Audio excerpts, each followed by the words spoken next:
Hi friends, welcome back to my YouTube channel. ಎಲ್ಲರೂ ಹೇಗಿದ್ದೀರಾ? ಚೆನ್ನಾಗಿದ್ದೀರಾ ಅಂತ ಅಂದ್ಕೊಂಡಿದ್ದೀನಿ. ನನ್ನ ಹೆಸರು ಈಗಾಗಲೇ ಗೊತ್ತಿದೆ, ಕಮಲಾಬಾಯಿ ಅಂತ. ಏನಪ್ಪ ಆಟೋದಲ್ಲಿ ಕೂತ್ಕೊಂಡು ಮಾತಾಡ್ತಾ ಇದ್ದಾಳೆ ಅಂತ ಅಂದ್ಕೊಂಡಿದ್ದೀರಾ? ನಾವಿವತ್ತು ಚಿಕ್ಕಪೇಟೆಗೆ ಹೋಗೋಣ ಅಂತ ಹೋಗ್ತಾಯಿದ್ದೀರಿ. ಸ್ವಲ್ಪ ಲಗೇಜ್ ಇತ್ತು, ಅದರಿಂದ ಆಟೋ ಮಾಡಿಕೊಂಡು ಆಟೋದಲ್ಲಿ ಹೋಗ್ತಾಯಿದ್ದೀರಿ. ನಾನು, ನಮ್ಮ ಅಕ್ಕ, ನನ್ನ ಮಗಳು ಹೋಗ್ತಾಯಿದ್ದೀರಿ. ಮಗುನ ಎತ್ಕೊಂಡು ಬಸ್ಸಲ್ಲೆಲ್ಲ ಹೋಗೋಕ್ಕಾಗಲ್ಲ, ಅದರಿಂದ ಆಟೋದಲ್ಲಿ ಹೋಗೋಣ, ಆಮೇಲೆ ಮೆಟ್ರೋದಲ್ಲಿ ಹೋಗ್ತೀರಿ. ನನ್ನ ಮಗಗೆ ಇವಾಗ ಲೀವ್ ಕೊಟ್ಟಿದ್ದಾರೆ, ಅದರಿಂದ ಅವನಿಗೂ ಕರ್ಕೊಂಡು ಹೋಗ್ತಾಯಿದ್ದೀರಿ. ಮನೇಲಿ ಬಿಟ್ಟು ಹೋದರೆ ಚೆನ್ನಾಗಿರಲ್ಲ ಅಲ್ವಾ, ಅವನು ಸುತ್ತಾಡ್ದಂಗೆ ಆಗುತ್ತೆ ಅಂತ ಹೋಗ್ತಾಯಿದ್ದೀರಿ. ಈಗ ಬಂದಿದೆ, ನಾವು ಮೆಟ್ರೋ ಸ್ಟೇಷನ್ ಹತ್ರ ಇಳಿಬೇಕು. ಈಗ ಹೋಗ್ತಾಯಿದ್ದೀರಿ. ಫಸ್ಟ್ ಟೈಮು ನನ್ನ ಮಗಳಿಗೆ ಮೆಟ್ರೋದಲ್ಲಿ ಕರ್ಕೊಂಡು ಹೋಗ್ತಾ ಇರೋದು. ಅವಳು ತುಂಬ ಖುಷಿಯಾಗ್ಬಿಟ್ಲು. ನನ್ನ ಮಗಗೆ ಆಗಾಗ ಕರ್ಕೊಂಡೋಗಿ ಕನ್ಫ್ಯೂಸ್ ಮಾಡ್ಕೊಳಕ್ಕೆ ಹೋಗ್ಬೇಡಿ. ಡೈರೆಕ್ಟು ಚಿಕ್ಕಪೇಟೆಗೇ ಕಾಯಿನ್ ಕೊಡ್ತಾರೆ. ನಾವು ಮೆಜೆಸ್ಟಿಕಲ್ಲಿ ಇಲ್ದಾದ್ಮೇಲೆ ಕಾಯಿನ್ ಹಾಕೋಕ್ಕೆ ಹೋಗ್ಬಾರ್ದು. ಚಿಕ್ಕಪೇಟೆ ಮೆಟ್ರೋ ಹತ್ತಾದ್ಮೇಲೆ ಇಳಿತೀರಲ್ವ, ಆವಾಗ ಕಾಯಿನ್ ಹಾಕಬೇಕು. ಕನ್ಫ್ಯೂಸ್ ಮಾಡ್ಕೊತೀರ ಅಂತ ನಾನು ಹೇಳ್ತಾ ಇದ್ದೀನಿ. ನಾವು 3 ಜನಗೆ ಟಿಕೆಟು ತೊಗೊಂಡಿದ್ದೀರಿ. 240 ಆಯಿತು. ಓಫಾಮಿಂದ ಚಿಕ್ಕಪೇಟೆಗೆ ಡೈರೆಕ್ಟಾಗಿ ಟಿಕೆಟ್ ಕೊಟ್ಟಿದ್ದಾರೆ. ನಾವಿವಾಗ ಓಫಾಮಿಂದ ಮೆಜೆಸ್ಟಿಕ್ಕಿಗೆ ಇಳಿಬೇಕು. ಮೆಜೆಸ್ಟಿಕಲ್ಲಿ ಇಳಿದು ಆಮೇಲೆ ಬೇರೆ ಮೆಟ್ರೋದಲ್ಲಿ ಹೋಗಬೇಕು. ಅಲ್ಲಿ ಒಂದು ಸ್ಟಾಪ್ ಇರುತ್ತೆ ಅಷ್ಟೇ.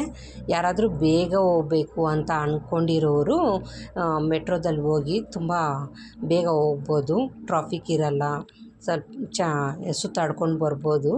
ಮೆಟ್ರೋದಲ್ಲಿ ಹೋಗ್ಬೋದು ಆರಾಮಾಗಿ. ಅದರಿಂದ ನಾನು ಹೇಳ್ತಾಯಿದ್ದೀನಿ. ಈಗ ನೋಡಿ, ಇಳ್ದಿದ್ದೀರಿ ಮೆಜೆಸ್ಟಿಕಲ್ಲಿ. ಅದು ಹೇಳ್ತಾ ಇರ್ತಾರೆ, ಒಂದೊಂದು ಸ್ಟಾಪ್ ಕೊಟ್ಟರು ಕರಿತಾ ಇರುತ್ತೆ. ಅಲ್ಲಿಂದ ನಾವು ಬೇಕಂದರೆ ಹೋಗ್ಬೋದು. ಮೆಜೆಸ್ಟಿಕಲ್ಲಿ ಇಳಿದು ಆಮೇಲೆ ಇನ್ನೊಂದು ಕೆಳಗಡೆ 4ನೇ ಅಲ್ಲಿ ಬರೆದಿರ್ತಾರೆ. ಇಲ್ಲಾಂದರೆ ಗೊತ್ತಿಲ್ಲ ಅಂದರೆ ಅಲ್ಲಿ ಕೇಳ್ಬೋದು. ನೋಡಿ, ನಾನು ಹೇಳ್ತಾ ಇದ್ದೀನಿ, ಇದು ಚಿಕ್ಕಪೇಟೆ ಬಂದಾಯಿತು. ಯಾವ ರೀತಿ ಇದೆ ಅಂದ್ಬಿಟ್ಟು ನಾನು ನಿಮ್ಮ ಜೊತೆ ಶೇರ್ ಮಾಡ್ಕೊಳ್ಳೋಣ ಅಂತ ವೀಡಿಯೋ ಹಿಡಿದಿರೋದು. ನಾವು ಹೋಗಿರೋದು ಶುಕ್ರವಾರ, ಫುಲ್ ಖಾಲಿಯಾಗಿತ್ತು. ಶನಿವಾರ ಭಾನುವಾರ ಅಂತೂ ಫುಲ್ ರಶ್ ಇರ್ತಾರೆ. ಎಲ್ಲ ಕಡಿಮೆ ನೋಡಿ, ಫ್ರೂಟ್ಸುಗಳೆಲ್ಲ ಈ ರೀತಿ ಇಟ್ಕೊಂಡಿದ್ದಾರೆ. ತುಂಬ ಕಡಿಮೆ ಪ್ರೈಸ್ ಇತ್ತು. ಈ ರೀತಿ ನಾವು ಅಲ್ಲಿಂದ ಸ್ವಲ್ಪ ದೂರ ನಡ್ಕೊಂಡು ಹೋಗಬೇಕು. ಮೆಟ್ರೋದಲ್ಲಿ ಬಂದರೆ ಕಾಲಿಡೋಕ್ಕೆ ಜಾಗ ಇರೋದಿಲ್ಲ. ಏನೋ ನಮ್ಮ ಅದೃಷ್ಟ ಅನಿಸುತ್ತೆ, ಶುಕ್ರವಾರ ಹೋಗಿರೋದು. ಫುಲ್ಲು ಸ್ವಲ್ಪ ಖಾಲಿಯಾಗೇ ಇತ್ತು. ಆವತ್ತಿನ ದಿನ ಮಳೆ ಕೂಡ ಬಿದ್ದಿತ್ತು, ಸ್ವಲ್ಪ ತಣ್ಣಗೆ ಗಾಳಿ ಇತ್ತು. ನಾವು ಮನೆ ಬಿಟ್ಟಿರೋದು 3:30 ಹಂಗೆ.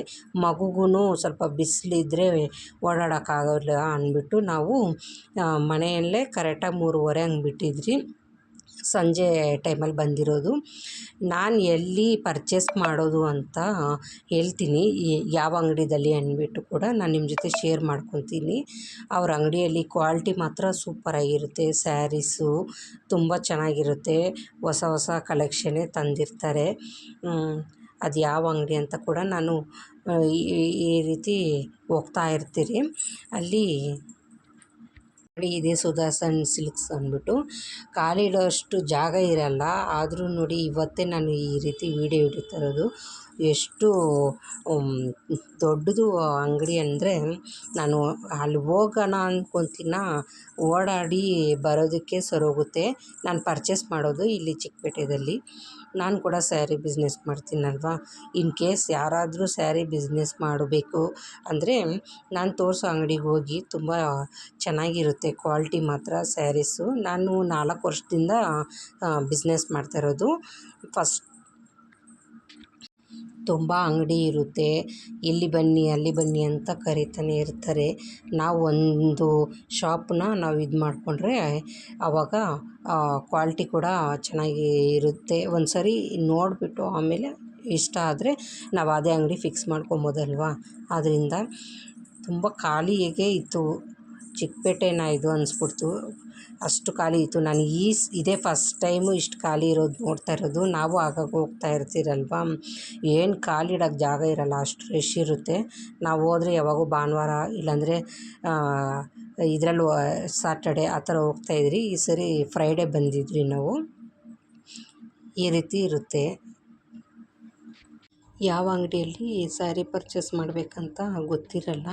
ಆದ್ದರಿಂದ ಅದು ನಿಮ್ಗೆ ಯೂಸ್ ಆಗುತ್ತೆ ಅಂದ್ಬಿಟ್ಟು ನಾನು ನಿಮ್ಮ ಜೊತೆ ಶೇರ್ ಮಾಡ್ಕೊತಾ ಇದ್ದೀನಿ. ಇವ್ರ ಅಂಗಡಿಯಲ್ಲಿ ನಾನು 3 ವರ್ಷದಿಂದನೂ ತೊಗೊತಾ ಇದ್ದೀನಿ. ತುಂಬ ಚೆನ್ನಾಗಿದೆ ಕ್ವಾಲಿಟಿ ಮಾತ್ರ. ಅಡ್ರೆಸ್ ಕೂಡ ಅವರೇ ಹೇಳ್ತಾರೆ ನೋಡಿ, ನಾನು ಯಾರ ಹತ್ರ ತೊಗೊತಾ ಇದ್ದೀನಿ ಅಂದ್ಬಿಟ್ಟು ಅವ್ರ ಹತ್ರನೇ ತಿಳ್ಕೊಳ್ಳಿ. ತುಂಬ ಚೆನ್ನಾಗಿದೆ ಕ್ವಾಲಿಟಿ ಮಾತ್ರ, ಅದರಿಂದ ನಾನು ಹೇಳ್ತಾ ಇರೋದು. ಫ್ರೀ ಇದ್ದಾಗ ಬಂದು ಇವ್ರ ಅಂಗಡಿನ ವಿಸಿಟ್ ಮಾಡಿ. ಹೋಲ್ಸೇಲ್ ಪ್ರೈಸಲ್ಲೇ ಕೊಡೋದು. 5,000ಗೆ ಆಲ್ಮೋಸ್ಟು ತೊಗೊಳ್ಬೇಕು. ಯಾವುದಾದ್ರೂ ಮದುವೆಗಳಲ್ಲಿ ಇಲ್ಲಾಂದರೆ ಫಂಕ್ಷನ್ ಇದ್ದರೆ ಬಂದು ಪರ್ಚೇಸ್ ಮಾಡಿ. ತುಂಬ ಚೆನ್ನಾಗಿ ಇರುತ್ತೆ ಇವ್ರ ಹತ್ರ. ಅವ್ರ ಅಡ್ರೆಸ್ ಹೇಳ್ತಾರೆ, ನೀವೇ ಕೇಳಿ. ಟೆಂಪಲ್ ನಿಯರ್ ಅಂಗಡಿ ಬರುತ್ತೆ. ನಮ್ಮ ಅಂಗಡಿ ಹೆಸರು ಬಂದು ಪೂಜಾ ಸೆಲೆಕ್ಷನ್. ಫ್ಯಾನ್ಸಿ ಸಾರಿ ಎಲ್ಲ ಐಟಮ್ ಸಿಕ್ಕತ್ತೆ ನೋಡಿ. Mysuru silk, semi crepe, normal sari, catalogue item, daily wear, cotton silk, cotton saris ಎಲ್ಲ ಆಲ್ ಐಟಮ್ಸ್ ಸಿಗ್ತಾಯಿದೆ ನೋಡಿ. ಅಂಗಡಿ ಅಂದರೆ ಯಾರಿಗೆ ಗೊತ್ತಾಗಲಿಲ್ಲ ಅಂದರೆ ಕಾಲ್ ಮಾಡಿ. Okay, wholesale.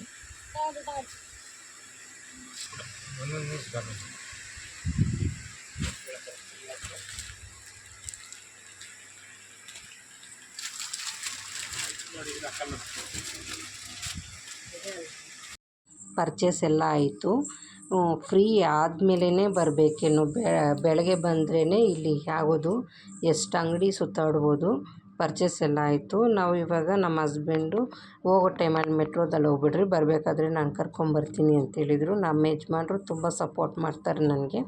ಆದ್ದರಿಂದ ಬರಬೇಕಾದ್ರೆ ಬಂದಿದ್ದೀರಿ. ಮನೆಗೆ ಹೋಗಿದ ತಕ್ಷಣ ಟೀ ಮಾಡಿಕೊಡ್ಬೇಡ, ನನಗೆ ಮಜ್ಜಿಗೆ, ಮಸಾಲ ಮಜ್ಜಿಗೆ ಮಾಡಿಕೊಡು ಅಂದರು. ಅದನ್ನು ನಾನು ನಿಮ್ಮ ಜೊತೆ ಶೇರ್ ಮಾಡ್ಕೊತೀನಿ. ನಾನು ನಂದಿನಿ ಮೊಸರು ತೊಗೊಂಡಿದ್ದೀನಿ. ನಾನು ಇಬ್ಬರಿಗಾಗೋಷ್ಟು ತೋರಿಸ್ತಾಯಿದ್ದೀನಿ. ಸ್ವಲ್ಪ ಜೀರಿಗೆ, ಕಾಳು ಮೆಣಸು ಸ್ವಲ್ಪ, ಪುದೀನ ಸ್ವಲ್ಪ, ಕೊತ್ತಂಬರಿ ಸ್ವಲ್ಪ, ಐಸ್ ಕ್ಯೂಬು ತಗೊಂಡಿದ್ದೀನಿ. ಫ್ರೀ ಇದ್ದರೆ ಫ್ರಿಜ್ಜಲ್ಲಿಟ್ಟು ಆಮೇಲೆ ಕುಡೀರಿ. ಈಗ ಅರ್ಜೆಂಟಾಗಿ ಕುಡಿಬೇಕಂದಿದ್ದಕ್ಕೆ ನಾನು ಐಸ್ ಕ್ಯೂಬ್ ತೊಗೊಂಡಿದ್ದೀನಿ. ರುಚಿಗೆ ತಕ್ಕಷ್ಟು ಉಪ್ಪು ಹಾಕ್ಬಿಟ್ಟು ಮಿಕ್ಸಿ ಗ್ರೈಂಡ್ ಮಾಡಿಕೊಂಡು, ಆಮೇಲೆ ಸೌತೆಕಾಯಿ ಇರಲಿಲ್ಲ ಮನೇಲಿ. ಸೌತೆಕಾಯಿ ಇದ್ದಿದ್ದರೆ ಸೌತೆಕಾಯಿ ಕೂಡ ಹಾಕ್ಕೊಳ್ಳಿ, ತುಂಬ ಚೆನ್ನಾಗಿರುತ್ತೆ. ಇದನ್ನೆಲ್ಲ ಗ್ರೈಂಡ್ ಮಾಡಿಕೊಂಡು ಆಮೇಲೆ ಕುಡಿದ್ರೆ ತುಂಬ ದೇಹಕ್ಕೂ ತಂಪು. ಆಗಾಗ ನಾನು ನಮ್ಮ ಹಸ್ಬೆಂಡಿಗೆ ಮಾಡಿಕೊಡ್ತಾ ಇರ್ತೀನಿ. ಹಸಿಮೆಣ್ಸಿನ್ಕಾಯಿ ಹಾಕಿಲ್ಲ, ಅದು ಹೀಟ್ ಅಲ್ವಾ, ಅದರಿಂದ ಹಸಿಮೆಣ್ಸಿನ್ಕಾಯಿ ಹಾಕೋಕ್ಕೆ ಹೋಗಲಿಲ್ಲ ನಾನು. ಕಾಳು ಮೆಣಸು ಹಾಕಿದ್ದೀನಲ್ವ, ಅಷ್ಟೇ ಸಾಕಂದ್ಬಿಟ್ಟು ನಾನು ಮಾಡಿಕೊಟ್ಟಿದ್ದೀನಿ ಅವ್ರಿಗೆ.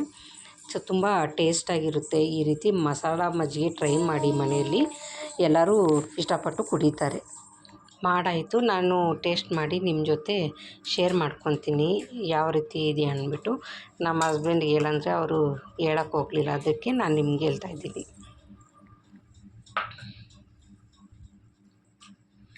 ಸೂಪರಾಗಿದೆ ಫ್ರೆಂಡ್ಸ್. ವಾರದಲ್ಲಿ 3 ಸರಿ ಮನೇಲಿ ಮಾಡಿ ಕುಡೀರಿ, ದೇಹಕ್ಕೂ ತಂಪು. ಇವಾಗ ಬಿಸಿಲಲ್ವಾ, ತುಂಬ ಚೆನ್ನಾಗಿರುತ್ತೆ. ನಾವು ಇಷ್ಟೊತ್ತಾಯಿತು ಬರೋದಕ್ಕೆ.